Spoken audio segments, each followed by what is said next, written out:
I bought this Nesco 4-quart roaster oven at a local thrift shop yesterday. Counter cooking. No kitchen, no problem. I paid $19.99 for it. I thought that was a little bit high, but have you seen the prices of thrift shops lately?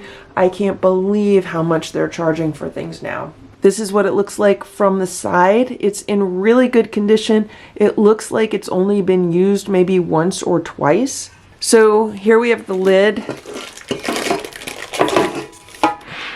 It needs to be cleaned. It looks like it's some form of aluminum or stainless steel. And then here's the power cord, and it does have a variety of temperatures you can choose from, so that's nice. It looks like it goes from 200 to 400 degrees.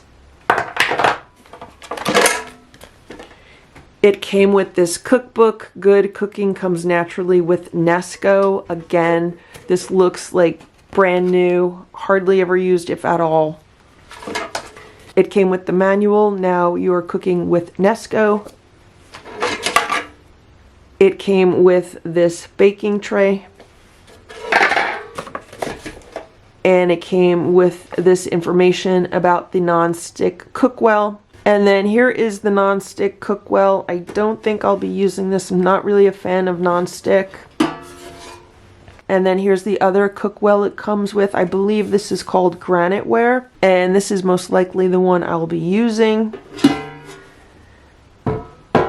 And then this is the unit itself. It's also lined with graniteware. It is 4 quarts, so it's not terribly big. At the same time, it's not terribly small. I think it is the smallest of these roaster ovens that they sell or that were sold. To me, this is a good size for a whole chicken. I'm hoping a whole chicken will fit in here because I think this could make roasting chicken very easy and convenient. Right now, what I'd like to do is give everything a good washing and then roast some vegetables. I have some root vegetables in my refrigerator that have been sitting there for a while. So what I'd like to do is I'd like to chop those up and see how they roast in this 4-quart roaster oven. So this was definitely used. Now that I'm sitting here in a room with bright lighting, you can see over here on the inside of the cookwell, it was not really cleaned very well, and there's still some residue from whatever was roasted in here. And I could not see that when I was in the store because the lighting was not as good.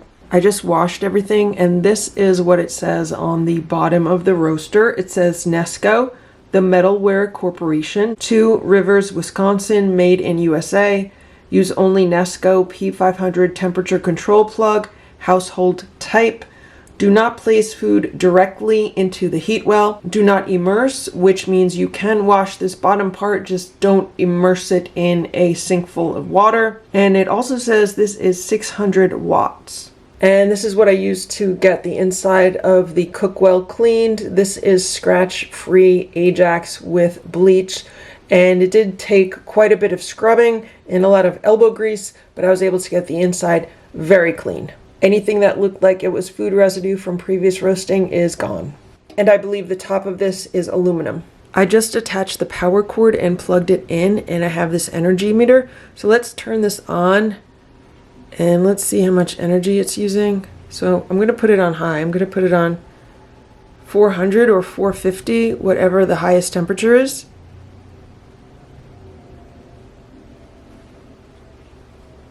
So it is as high as it can go right now. I'll be back in a few minutes and we'll see what the cooking wattage is.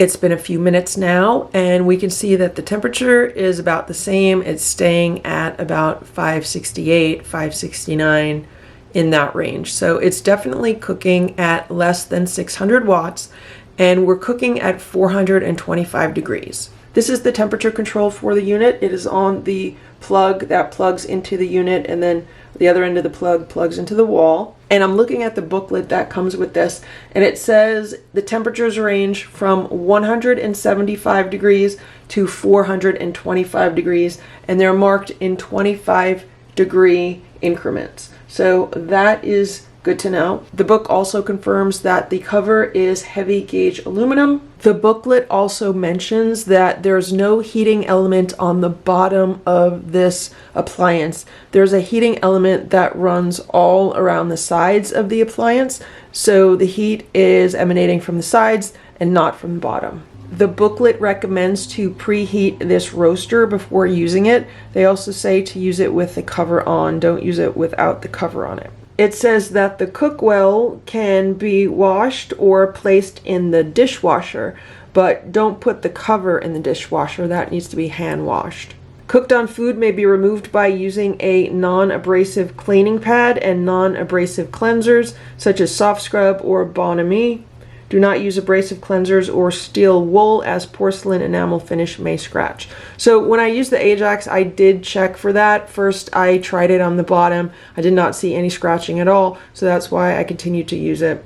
The booklet does recommend turning this on high, which is what I have it on now, 425, and allowing it to cook on high for about 60 minutes before you use it. It says some smoke and odor are a normal part of curing the element and will not reoccur in cooking use.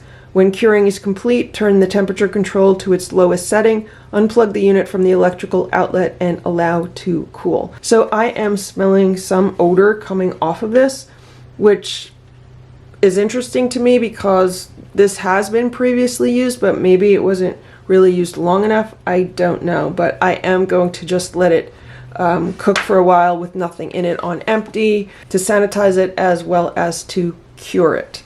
It says the roaster oven should always be preheated for 20 minutes or until red light on temperature control goes off. And then they give you a guide to cooking temperatures. So 200 to 225 is good for serving or holding. 225 to 250 is good for slow cooking. 300 to 350 is good for roasting and simmering. And 350 to 400 is good for baking. So this looks like it is a very versatile appliance. They even say that you can use an 8 by 4 inch or 9 by 5 inch loaf pan. It should be placed on the rack and may be used to prepare casseroles or bake breads or cakes. So I'm assuming I could also go and buy some disposable like aluminum foil pans, and they should fit and work well in this roaster also. So this has been hot for a while, and I can definitely feel heat radiating from this appliance. So it's been on high, and it's consistently using about 568 to 575 watts. And what I'd like to do is let's turn this down to 350. And I'm curious to see how many watts it uses at 350. There's a little mark here that should line up with the temperature, so you know what temperature it's on. So after I turned it down to 350, we could see that it's using 0 watts. I'll let it sit like this for a while, and then I'll come back and we'll check the wattage. So after being at 0 watts for a while, the power just came back on, and it's still in the same range, around 575. It's lowering down to around 570. So it's still less than 600 watts. It's cooking in the same power range. So I just lowered the temperature to 225 degrees. And we'll come back in a little while and we'll see what kind of wattage it's pulling at that temperature. After being at 225 degrees for a while and using 0 watts, the wattage came back up, and it's the same wattage as all the other temperatures. So that is good to know. So what I have here are some golden beets, some red beets, and some carrots, and I've cut those up into bite-sized pieces. I also have some butter, and that's what I've put into this roaster to test it out. I also have 2 bone-in, skin-on chicken thighs, and I'll be adding those to the top of the vegetables, like this. Normally when I roast vegetables in the oven, I'll do that at 400 degrees, so I am going to turn this back up to 400. And I'm going to put the lid on. And we'll see how long this takes to cook. It's been 45 minutes now, so let's check on this roaster. There are 2 holes here on top where steam escapes, so I want to be really careful when I open this.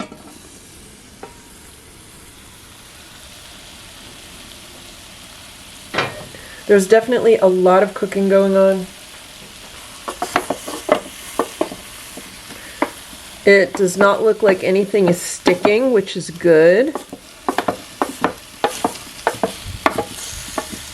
Now I did add some seasonings to this. I forgot to add seasonings before. I added some garlic powder, some poultry seasoning, and a little bit more butter.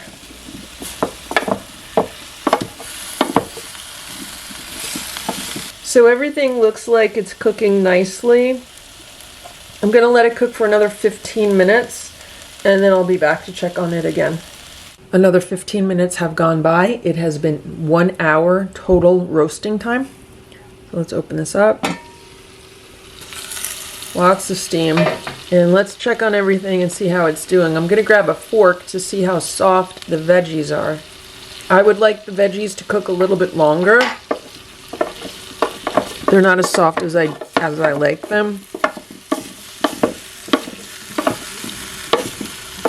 Nothing's really sticking yet. I do see some like caramelization going on here on the bottom.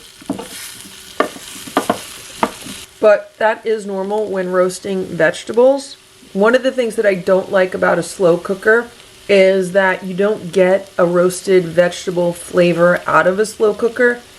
It's more of like a steamed vegetable flavor, but I really like roasted vegetables when the vegetables get denser and sweeter. What I'm gonna do is I'm gonna cut one of these chicken thighs and I wanna see if it's cooked inside. This is the first time I'm using this roaster, so I need to get a feel. And yeah, these look like they're cooked, so I could take the chicken thighs out.